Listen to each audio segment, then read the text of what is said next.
Guys, welcome back to the TGS Kitchen, where today we will be making one of my favorite sandwiches. That may be a bold claim for sure, but we're gonna make Philly cheesesteak with venison, which is, you don't go too far wrong. When you put loads of flavor and fat into a sandwich, it's gonna be really good. Ingredients are basic, prep is basic, cooking it is easy. One pan, maybe two if you want to use the oven, but we're gonna do one pan today because inherently, cooking with less washing up is better. Ingredients, let's roll them.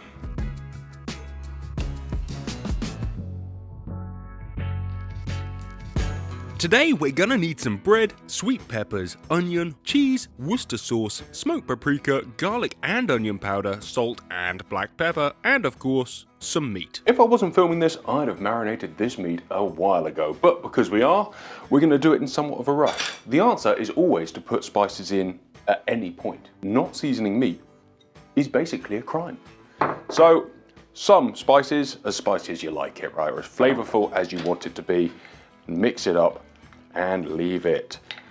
You can add fat. Venison is a very lean meat. You can get a little bit of fat in fallow, but the fat is more like tallow. It's quite sticky on the top of your mouth. It's not the nicest fat in the world. So if you want to add some fat, you can do that with animal fats if you want, or vegetable fats. When I fry it, I'm gonna add a heap of olive oil anyway, and that's where my fat is gonna come from. More importantly, we're not gonna overcook it, are we? So it's gonna be good. Oh yeah, and a shitload of cheese.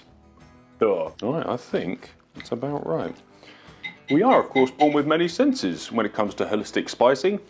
With fallow, it smells like fallow to me. When they smell the meat, I smell the animal, and a little bit like all meats, really. The stuff you buy from the supermarket is thoroughly washed through, there's no blood in there, and hence you can lose a little bit of flavor. When you buy quality meat, you can smell it, and to me, I can smell the meat. And that meat smells a little bit like the animal, because that's what it was in up until not long ago. When you're spicing it, I like the spices and the flavors to cover the smell of the meat, certainly with fallow. If you want to retain some of the smell of the meat, you should be able to smell the mince as part of it. Should mince smell? I don't know. I find fallow mince smells like fallow. Depends how sensitive your nose is, really, doesn't it? Is that fair? Can you smell meat? You can't smell meat. What's wrong with you? Right, I've definitely done mixing the meat. Slide that over there. In fact, we're going to slide that over there to rest. And we're going to start on the next bit, vegetable processing. When it comes to vegetable preparation, you can cut these however you want. Obviously, if you want big chunks, have big chunks. If you want small chunks, have small chunks. If you want slices, you have slices. There's literally no rules in the kitchen. I'm going to go like centimeter cube diced. I'm just gonna dice it how I'd like it to give me enough bite when I'm eating it, but not enough that I end up with like huge chunks. You're not looking to, cook the granny out of these. They should have some crunch and bite to them. Otherwise, you can end up with like a mush sandwich, which is not the dream. All right, let's cut that off. It's the wrong knife for this, really. It's a bit big. That's better.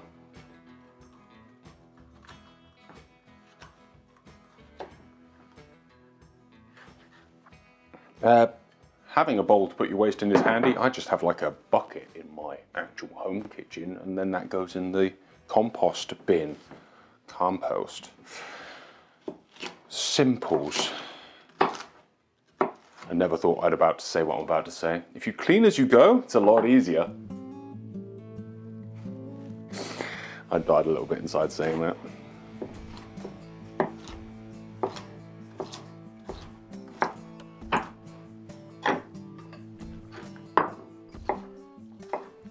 Today we are going to be making enough for 2 hungry people. You can obviously downscale this if you want and cook with less, but if you're going through the effort and you have friends or family, it's nice to share. Eating for one is a pain in the ass, I must admit. It's always easier cooking for lots of people. One pepper down, one to go.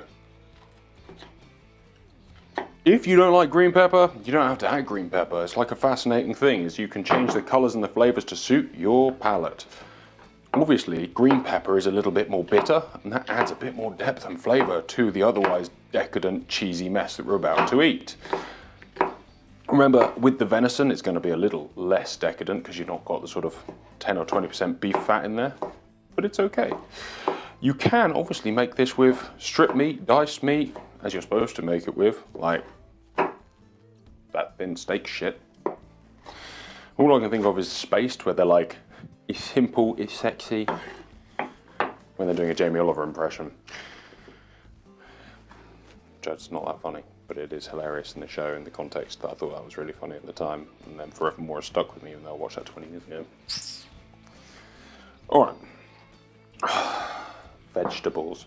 You know what? For an American dish, this is actually comparatively healthy. Like if you lose the hyper-processed cheese parts in the like slices of provolone in a packet and the whiz. Pretty good. There's vegetables in it for starters. That's really nasty. We shouldn't say that about American food.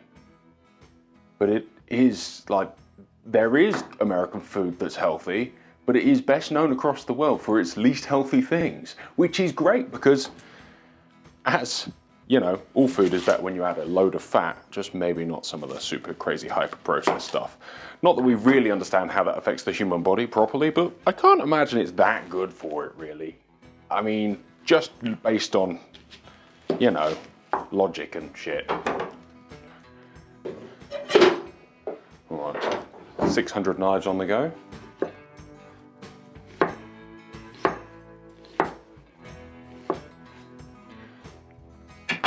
Out of preference, I'd caramelize the onions first, but I'm assured that's just not what you're supposed to do. They're supposed to have bite, they're supposed to have crunch, and one time I went to Philly, that was the case. Like, there was a definite bite to the sweet onions.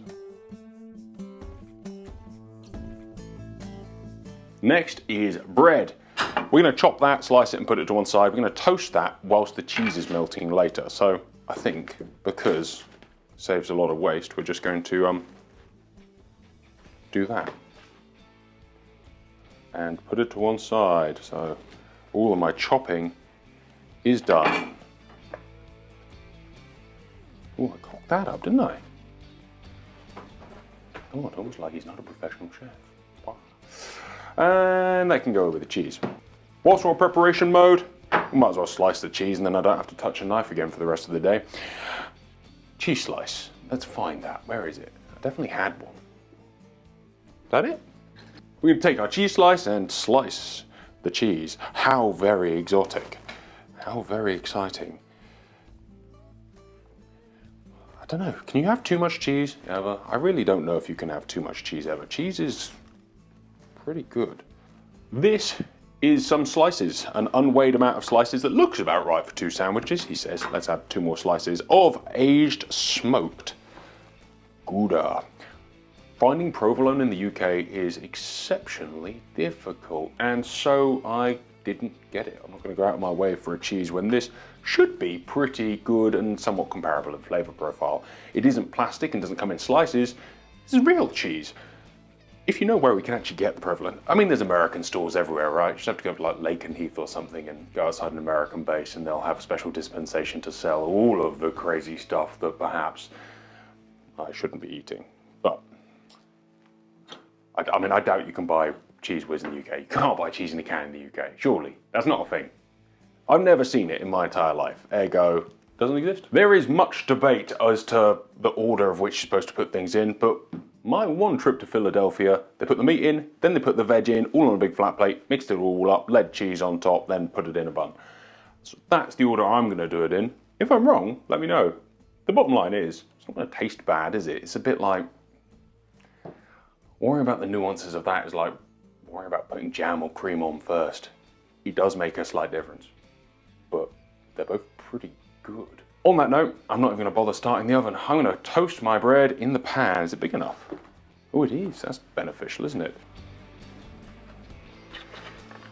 We're not going to toast it, but we're going to fry it in some butter. You can butter the bread first and put it in, but this is way more convenient than spreading cold butter on room temperature bread. So we'll put that in. Oh, now we're cooking. What we got? Did I have a spoon already? I definitely had a spoon already.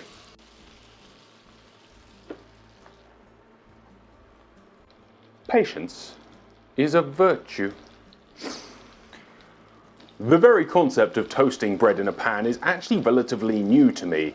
Probably added a bit too much butter there. It might end up a bit more on the fried end of the spectrum, but it is just quicker and better. Like making a cheese toasty in a pan, way better than making it in the oven. Like, who knew these things? Even better than making it in a sandwich maker. It's amazing, I think, and this is a little more amazing than toasting bread in a pan, how much of our cooking knowledge, styles, utensils is completely hereditary in like a learnt way.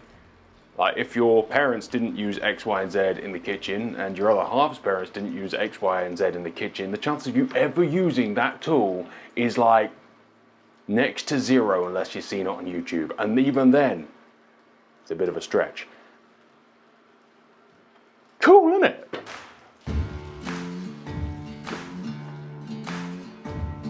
We've just got a nice crust on the bread. They would call that on meat a maillard.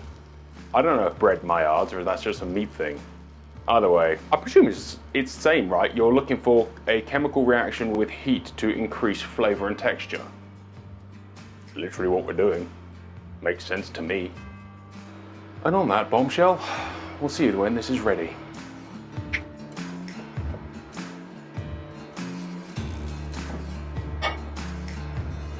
The bread is resting in the little plate warming pot creation, mostly because I should have probably just started the oven. Like most things in my life, I didn't put much thought into the concept that that's going to be 5 minutes before it's ready. I'm sure it'll be delicious.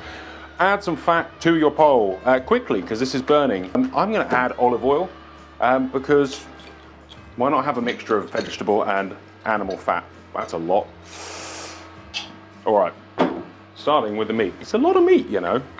Let's cook it.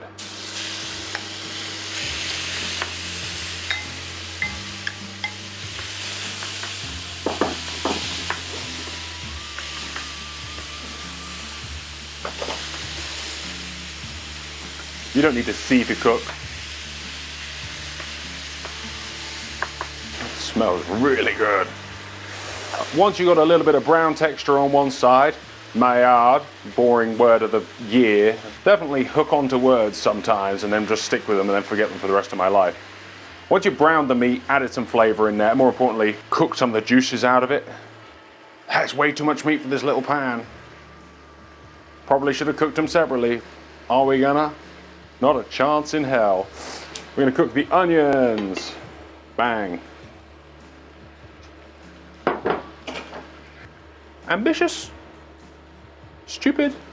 Unprepared? I'm here all week. I've made this for myself to a fashion at home. Doing it for one person with like just a bit of meat, really quite simple. Try to make a batch in a pan, suddenly understand why they cook on the big flat plates. Space. Space is always your friend, and today, we forgot that for a second, but what are you gonna do? Muck around trying to fix the problem, or just deal with it? We're gonna open a window as well. I guess if some onions get into the meat and the meat gets into the onions, it's kind of the end result anyway, right? Don't quote me on this, but I'm fairly sure they just call it a cheesesteak in Philadelphia, and it's not actually something that we do in England particularly. I don't really know why. Burgers. We like burgers. We eat a lot of burgers. Like, that would be our go-to truck stop food if you were, I don't know, market food, burgers, hog roast. A hog roast is the Philly cheesesteak of Britain. Applesauce, stuffing, hog, crackling, butter. And that's it, right? It's delicious. All right, I'm happy with that. That's actually looking somewhere near handy. There is too many peppers here, for sure. We're gonna explode the bowl. You ready? We're gonna put half in and see how it goes.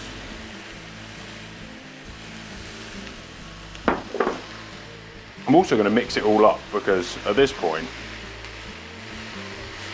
all is lost. FYI, I'm desperately trying not to have a tantrum that this bowl is too small. Every part of my spectrum mind is going, throw it out the window, throw it out the window, have a patty, throw it out the window. Oh yeah. Have you ever not done the washing up so long throwing away a pan?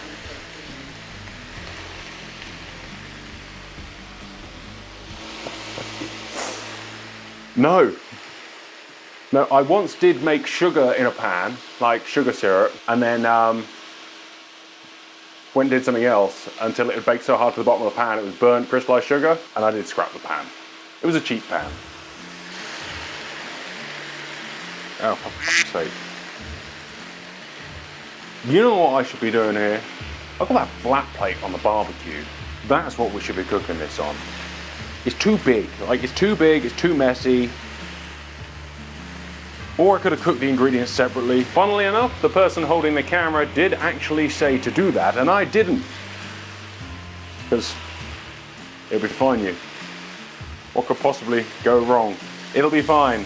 What are you worried about? Once you get to a certain point, through the smoke show, it's time to lay the cheese and let it melt through and do all that wonderful stuff. So I'll split it in half so that I can shovel it into the bun in a minute, and then, well, let's hope that this works. Is that enough cheese? Looks actually like enough cheese. You know why it's probably not that popular in England? The war, rationing. Killed anything that could possibly be delicious is gone. We had grandparents who didn't like flavour and parents who were taught by them to not particularly appreciate it. Curry's as far as we go. And I know my grandfather, he was stationed in India, loved curry. Everything else he ate was pretty bland. Right. That's enough cheese, right?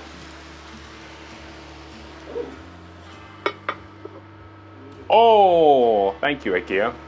You saved my lungs, one steamy smoke show at a time. Bosh, look at that bad boy. And now it is time to plate up. I already messed up the first half, but we're gonna try this half to see if it goes any better.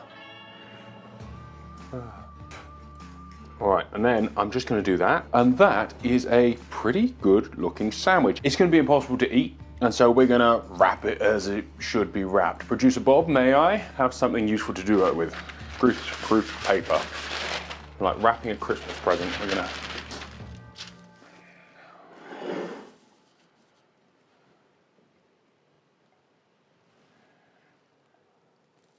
That looks about right, doesn't it? Oh, I mean, I wouldn't get a job in a takeout. Lucky enough, producer Bob would get a job in a takeout, as they put me to shame correctly wrapping up this sandwich.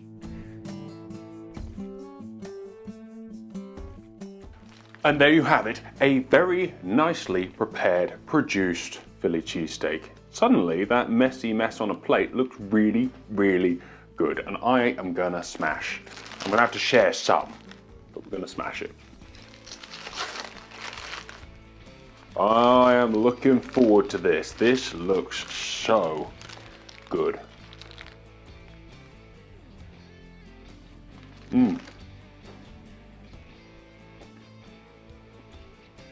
That is a winner. Could do with probably a less aged cheese, something a bit wetter. Other than that, the flavor's all there. I just want it like drizzled in it. Maybe like slices of American cheese. Oh yeah, really go down the route of killing ourselves properly. Velveeta is amazing, and I will say nothing bad about it, even if it comes out clear from the factory. I am revved up for that sandwich. That is like half sandwich, half burger. It's a Philly cheesesteak, right? Just hybridized with a bit of venison and a bit of British food restrictions. Guys, make some of this shit. It's banging!